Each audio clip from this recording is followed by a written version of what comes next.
Greetings, primitive humans. I come to you from the future. In the future, we are all. In the future, love-sex relations are all. One may make love to all things at all times in all possible forms and ways. In the future, we live inside of Wal Mart, all of us. Many of us crammed, packed into various aisles.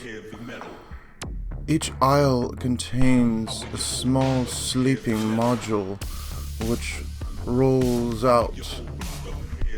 Aisles are filed according to one's chosen fictional LARPing creature. I myself am a rat. I am the Pope of the future. I'm the Pope in the future. And in the future, all of our food is provided directly from central Wal Mart locales. Some people choose to live inside of a Starbucks. Some people choose to live inside of a Target. Others have chosen the Google City lifestyle. I, being from the South, live inside of a Wal Mart. But my aisle is one of the most respected aisles in Wal Mart. I am the Pope of the future. I'm the Pope in the future. I live inside of the vending aisle wherein all French fries are distributed to all those who live in my skyrise Walmart. In the future, we only eat fries, genetically modified fries. As you can see, I'm wearing. In this video, we're going to explain to you how your life is going to be changed, primitive. Stop picking fleas, ape. Hey, ape. Young ape there. Why are you throwing your fecal matter? Why are you tossing your scat, ape? Primitive monkey brains.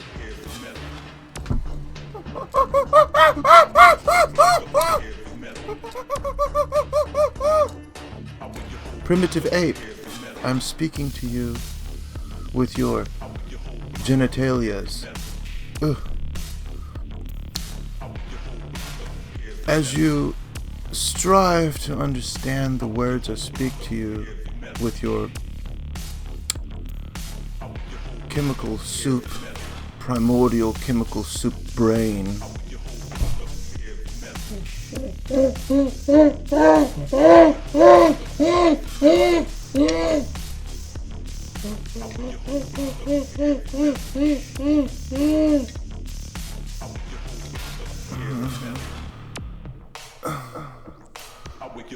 sorry, I am immediately linked to all creatures, and I just made love to 23 dragons at this moment. Pardon me, I was making dragon love, which you can't fathom. Virtually, I have a virtual hook in, which you won't fathom. I'm here to discuss this book with you, friend. Primitive ape friend. Allow me to speak it to your language.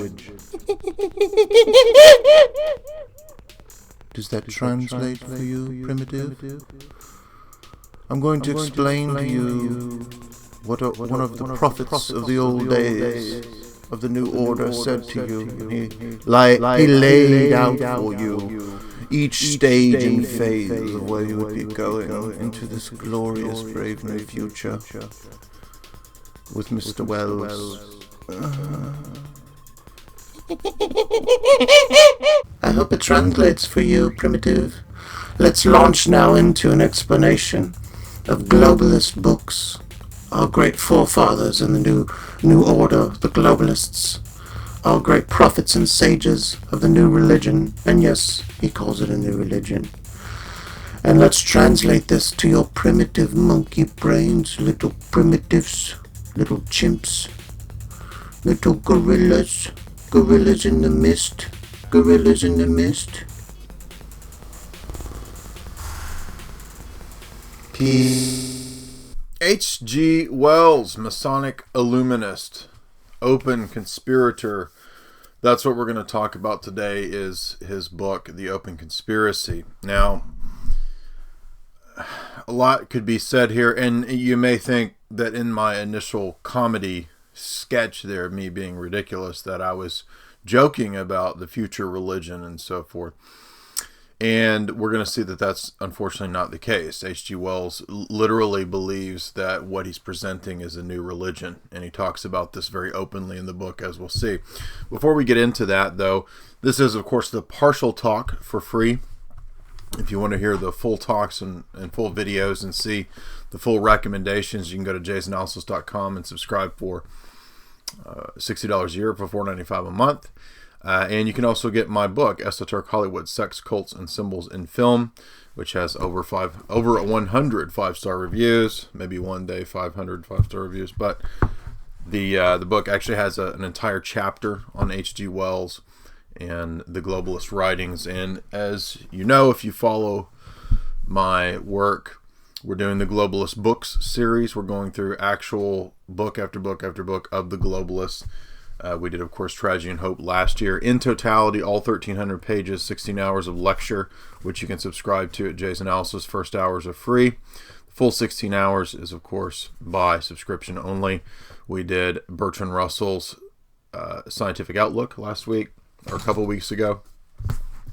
Before that, we did Miles Copeland's Game of Nations. You can find that talk, famous CIA operative. Before that, we did Brzezinski's Grand Chessboard, and we did Brzezinski's Between Two Ages. You can find those books and those talks as well. And we did the Anglo-American Establishment of Dr. Carol Quigley. And so this week we turn to The Open Conspiracy. And, you know, a lot of these books some of them I had read years ago, not all of them. Some of them I had read parts of over the years. For example, Bertrand Russell, if you do a college course or try to do philosophy in grad or undergrad like I did, you will come in contact with various writings of Bertrand Russell. So I had read Why I'm Not a Christian and some of his pieces on logic. I was less familiar with his more cultural commentary and so forth, and so that's why we did Scientific Outlook, which we saw was quite monstrous. And what we get with H.G. Wells, the famous science fiction writer, right, War of the Worlds, Island of Dr. Moreau, which, again, I have analyses of all those as well. Analyses of Time Machine. What we get here is a propagandist. So if you remember from the Quigley talks, there was the outer circle of those involved in the real conspiracy, and they were the members of the Royal Society, the Royal Institute for International Affairs, a few thousand of those, if you recall from the Quigley books. The inner circles were Rothschild, right, these characters, according to Quigley. This is the origins of the CFR, Trilateral Commission, and all that, hence the Brzezinski books and so forth. So many, many more globalist books to go, and knocking them out, again, one by one, week by week. We did take a brief detour last week and did the talk on the New Testament and God's existence. So got a great response on that. I wish I'd had a little more traction, but the feedback was all 95% positive. So if you want to catch up on those, you can. Of course, all the talks stand alone. They don't have to go together. But most of what's coming in the next year, I don't mean from now to December, I mean the next year, as in the next 12 months. I mean, we're going to really cover a lot of globalist books. Arthur Koestler's Ghost in the Machine is another important one that we're going to cover. And that one actually ties into this, what we're doing today.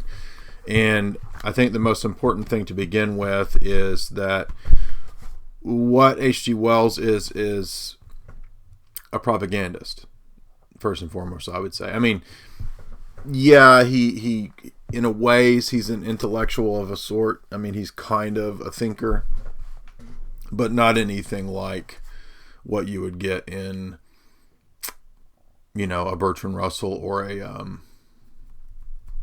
you know, one of the more serious scientific or scientistic or philosophical thinkers. I mean, Wells is intelligent, but again, he's more of a propagandist and a fiction writer. I mean, that's what he's known for.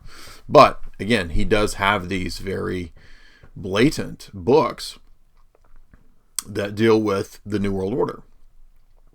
And so when we look at the open conspiracy today, we're going to see that, I mean, the things that are admitted are just astounding, really. I mean, you really need to be familiar with this material to understand what's going on here. So we're talking about somebody here with Wells that is in that outer circle of the people who are the outer portico of the conspiracy, according to Quigley. That's his language. And then, of course, the inner circle and the junta. Wells is one of the propagandists of the kind of the outer circle, in my view. He's a true believer. He believes that the New World Order is going to be utopia, that it's going to be a scientific dictatorship that will raise man as a phoenix from the ashes, to use his terminology. And this New World Order is the phoenix from the ashes. I mean, whoever put this eye on this edition of the book was correct. I mean, that's really what we're looking at here. Wells was a high-level Freemason and was very open, very, very much a proponent of all the ideas of Marxism, of socialism, communitarianism. But what we're going to see in this book is that he has very penchant and serious criticisms of Marxism that distinguish his scientific technocracy from classical Marxism. So he's not a classical Orthodox Marxist. He's more of an evolved Marxist, the modern version of a Marxist, which is, of course, the globalist, the technocrat. So H.G. Wells is the model technocrat. We saw this with the character Brzezinski as we analyzed his books as well. Here we have, again, somebody in the circles of the Huxleys, in the circles of you know, the British elite back in the 30s. This is a couple years, 1935. This is a couple years after Brave New World is published. Right, it's just a few years after Bertrand Russell's Scientific Outlook is published. So again, this is another one of these testaments, another one of these examples, another famous person who is a testament to this completely open plan. And what's amazing about this book is that the title of the book is about how their plan is open. It's an open conspiracy. Now, to all you haters out there, it's called a conspiracy. So there are real conspiracies. Here's proof. This one is called open. Now, if you don't know about this, then it's probably just because you're ignorant. If you do know about it, then if you actually believe this, you're duped. There's no way this is going to be for your good. And as we'll see, I mean, he's even going to say, yeah, a lot of people, unfortunately, are just going to have to die as a result of this, right? They're going to have to die fighting for family and for country. And family and country are going the way of the dustbin. They're going to their grave. We're going to destroy family and nation, H.G. Wells says. And he sees those things as linked. All old ideas are going the way of the trash bin, garbage, juice, smoothies, according to H.G. Wells. So we're going to look at how this is a psychological warfare operation, which he says very early on in the first few pages. And he says that just like Russell, modern advanced technology is making the world global. This will lead to a centralization of all power, of all resources, and of total and complete control. He says the masses are ignorant to big-scale changes. The world is being globalized. They won't even notice it. Monopoly capitalism, he says interestingly, is going to be the means by which the global order will be erected. Then capitalism will be discarded as useless. Capitalism, according to Wells, was just a phase to take us to the global order. Out of that global order will come the phoenix from the ashes, the New World Order, which will be the completely controlled, managed, technocratic society, right, based around the religion of scientism. In fact, he is going to say that the new religion is the New World Order. In other words, the philosophy that he's putting forward in this book will be the new religion. You will sing hymns, he says, to the New World. You will sing hymns to the New World Order. Step into the New World Order. Wade out a little bit deeper. H.G. Wells and Satan are going to save your soul. Literally, he says that you're going to sing these kinds of songs. Not that one.